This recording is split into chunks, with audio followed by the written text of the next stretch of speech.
I have a lazy sister who, believe it or not, made me jeopardize my career by putting my neck on the line to secure her a job. Loyalty to family can sometimes be the greatest burden, and I speak from personal experience. Let me introduce you to my sister, Stella, who is a year younger than me. We are the products of our mother's love life, which never led to marriage. The closest thing we had to a father figure was Uncle Greg, our mother's brother, who had been looking after us for as long as I can remember. It's incredible how, from the way we carried ourselves, you'd never guess we were being supported by someone who had his own family. I graduated from college before Stella and was desperately searching for a job. Knowing Uncle Greg's influence, I approached him for help. After expressing my gratitude for everything he'd done for us, I opened up about my job search. We discussed it for a while, during which I could sense that he was assessing whether my college education had been a waste or not. Fortunately, he seemed satisfied with my qualifications and promised to help me secure a job. Uncle Greg was a man of his word, so I was overjoyed.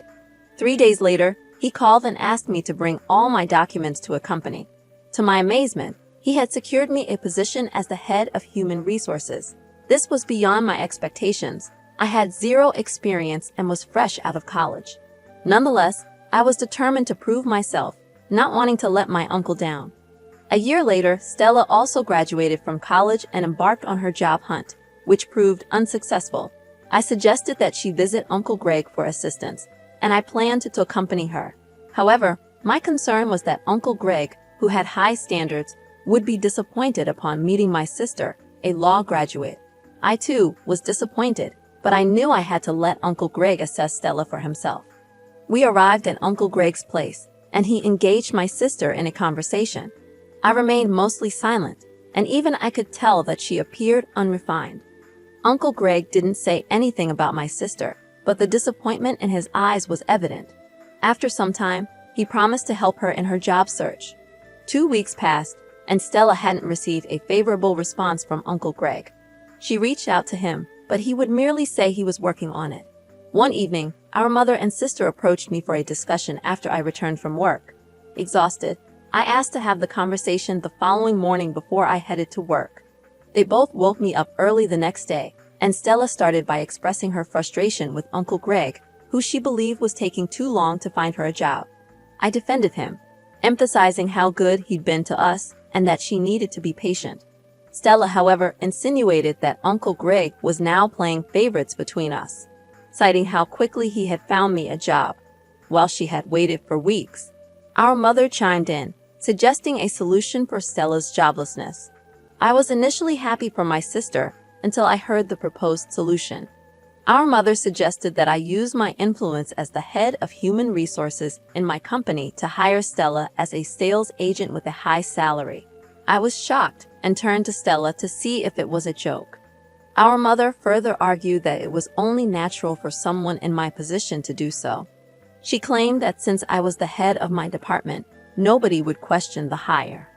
I hesitated to say no immediately and asked Stella if she had any experience as a sales agent. She retorted by asking if it was necessary, given her law degree.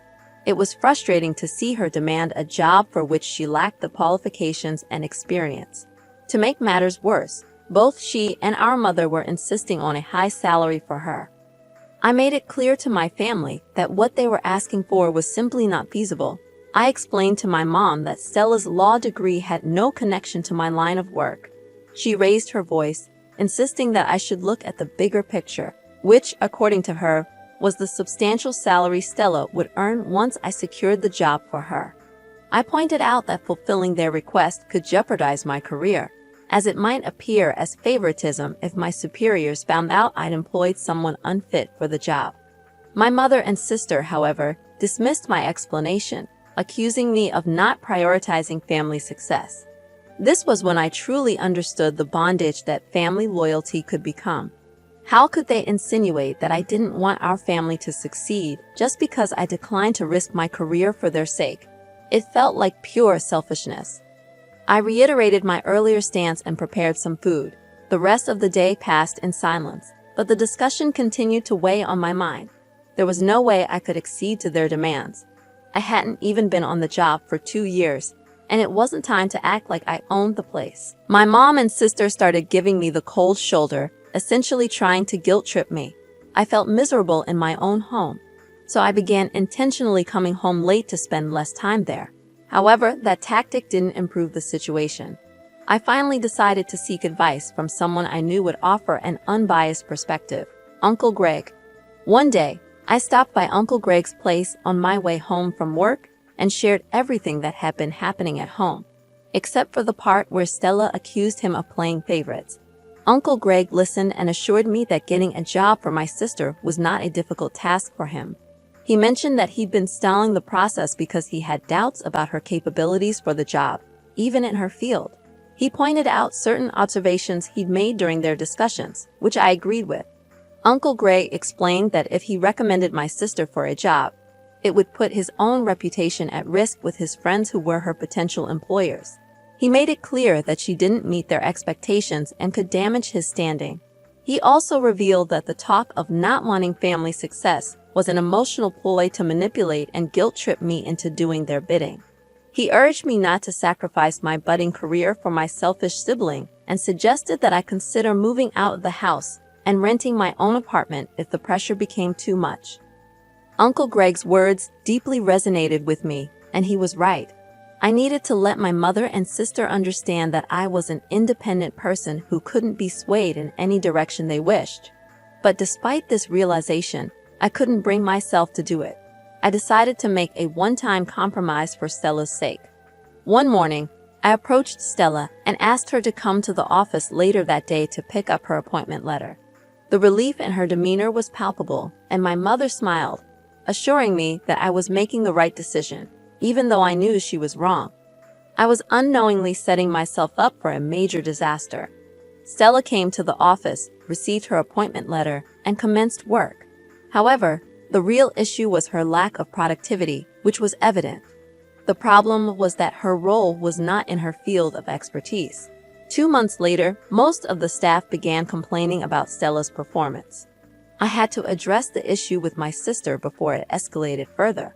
I pointed out that she was not contributing to the company, yet she was overpaid compared to some hardworking, productive colleagues. I explained that, under normal circumstances, firing her would be the best option for the company, but I was using my influence to delay such a decision. Stella defended herself, claiming she was still new to the job and needed time to learn the ropes.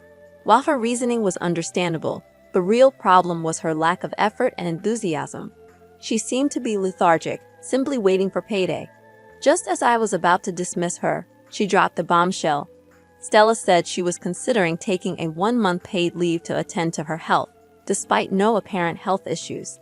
I knew this was just an excuse. Here was someone on the verge of facing multiple complaints, and all she seemed interested in was stirring up trouble. I sternly warned Stella against entertaining the idea of a leave and threatened to fire her if she attempted it. I didn't let the matter rest. When I got home, I brought it to our mother's attention. I reminded her of her assurance to help Stella secure a job. And now, barely 2 months into her employment, Stella was requesting 2 months of paid leave. I made it clear to our mother that if Stella's productivity didn't improve by the end of the month, I would ensure she got fired. Our mother downplayed the situation, suggesting that Stella would get the hang of it in due time. She asked me to be patient with my sister.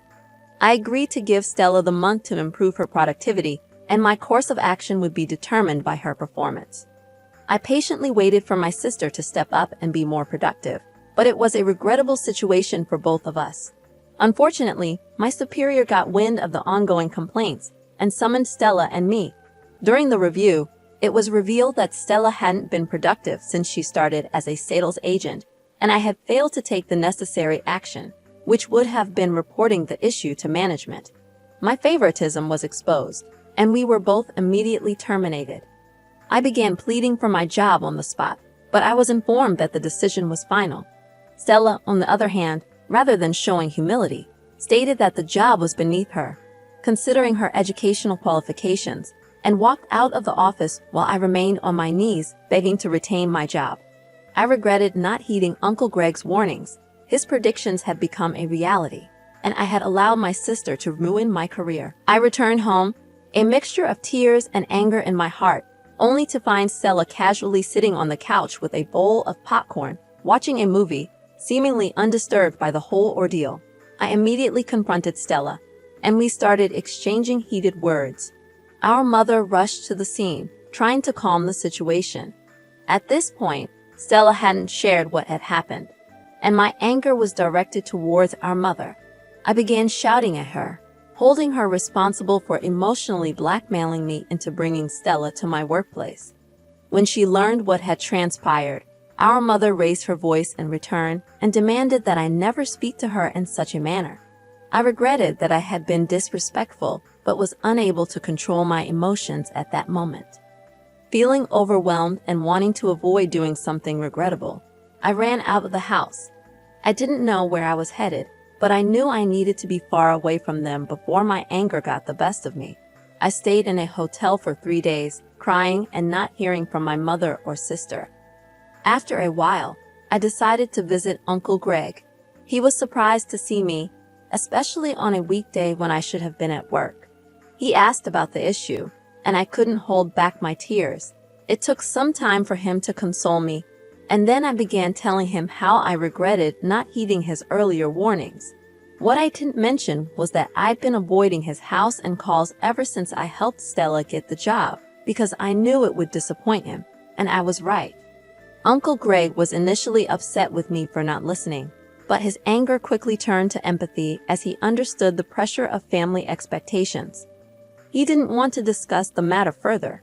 He simply asked me to get into his car, and we drove back to our house. When Uncle Greg arrived at the house, he was furious. It was the first time either Stella or I had seen him like this.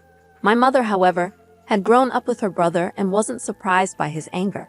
She refused to take responsibility for my job loss and defended herself by stating that all she did was ask me to help my sister secure a job.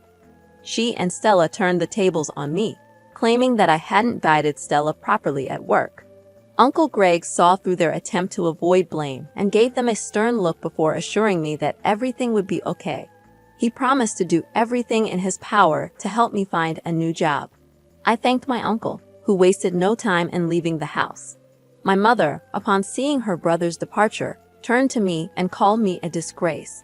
She questioned why I had made such a big deal out of the situation and involved someone who had little or no business with it.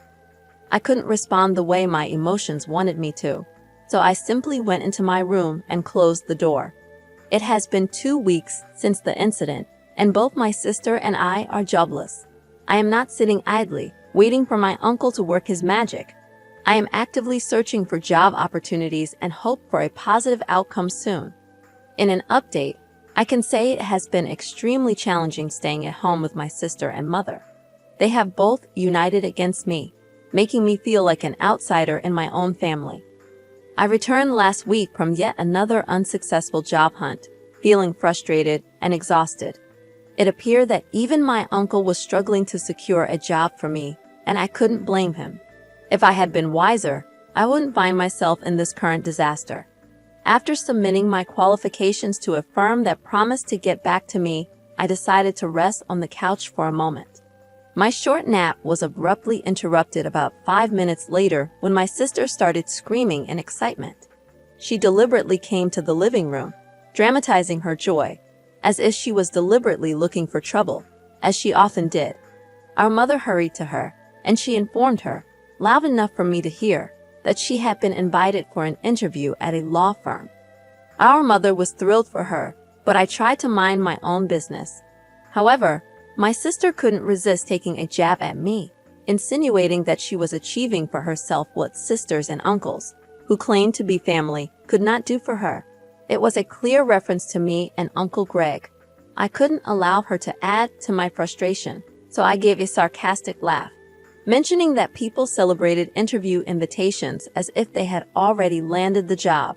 Not stopping there, I added a cutting remark about interviewers discovering they'd wasted their time with an empty-headed candidate. My sister was visibly affected, and she wanted to confront me, but our mother stepped in, clearly favoring her.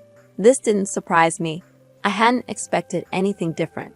Stella went for the interview and returned with a smile, informing our mother, right in front of me, that she was preferred over the other candidates and was offered the job on the spot. The pay wasn't as much as she had earned in my firm, but she was assured it would triple in 3 months. My sister and mother took delight in rubbing it in my face, making me wonder about the judgment of the employers who hired her. I also wondered about the quality of the other candidates if Stella was chosen over them. Nevertheless, I decided to wait and see how it would play out because I knew my sister's track record with jobs. In the second update, I had a serious altercation with my mother this morning, all because of my sister Stella.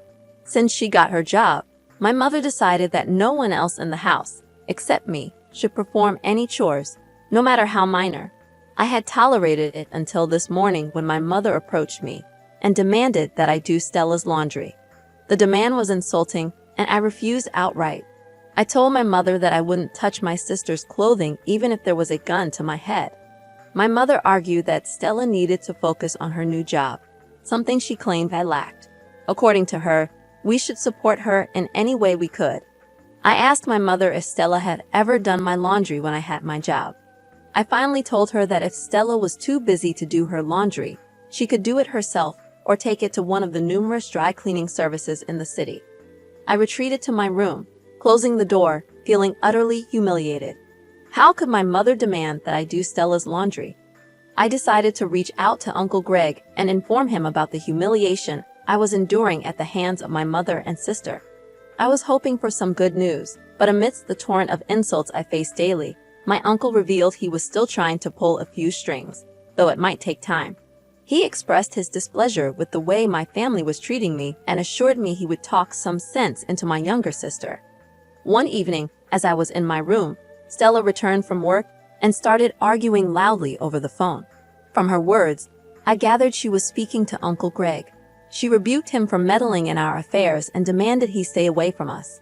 When my mother asked her about the call, Stella referred to Uncle Greg as that man who doesn't know his place. My mother seemed to approve of Stella's stance, believing I was foolish for involving an outsider in our family matters. In the third update, I made the decision to move in with Uncle Greg and his family after Stella's outburst. It became evident to him that I was enduring a lot at home. I informed my mother about my decision, but she dismissed it, claiming I had been trying to distance myself from her and Stella anyway. The only time I saw or heard from Stella was a month later when she showed up at Uncle Greg's place to invite both of us to an award event organized by her firm. According to Stella, the event aimed to recognize the efforts of key individuals, and she was one of the honorees. She wanted Uncle Greg and me to attend, perhaps to showcase her productivity. I confronted her, telling her she should be apologizing to Uncle Greg instead of inviting him to the party.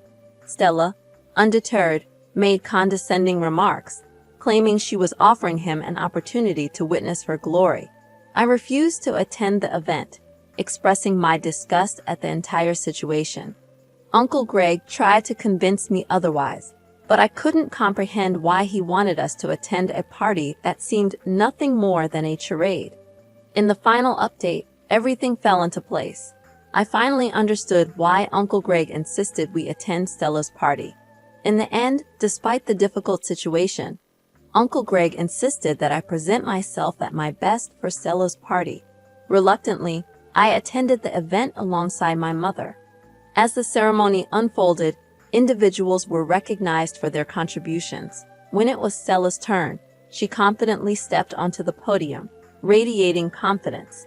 Unexpectedly, she cut off her boss's statement and began speaking passionately. Her words were pointed directly at me, emphasizing her triumph over the hurdles she claimed I couldn't overcome. She labeled me a failure lacking the drive to succeed. Stella praised our mother, who basked in the attention. However, to my astonishment, Stella's boss invited Uncle Greg to the stage. Surprised, Stella watched as Uncle Greg debunked her claims. He revealed the truth about how I lost my job due to Stella's actions and our mother's selfishness.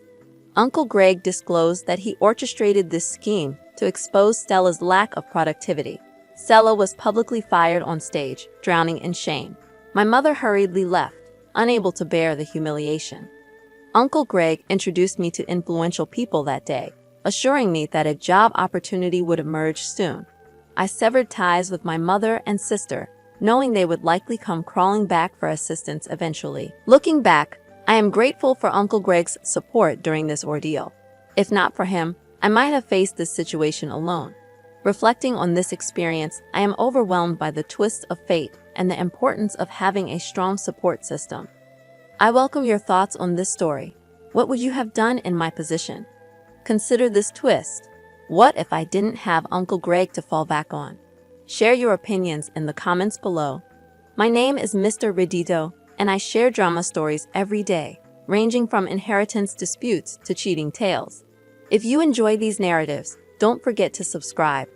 I'll be back tomorrow, reminding you that kindness is always in style. Peace.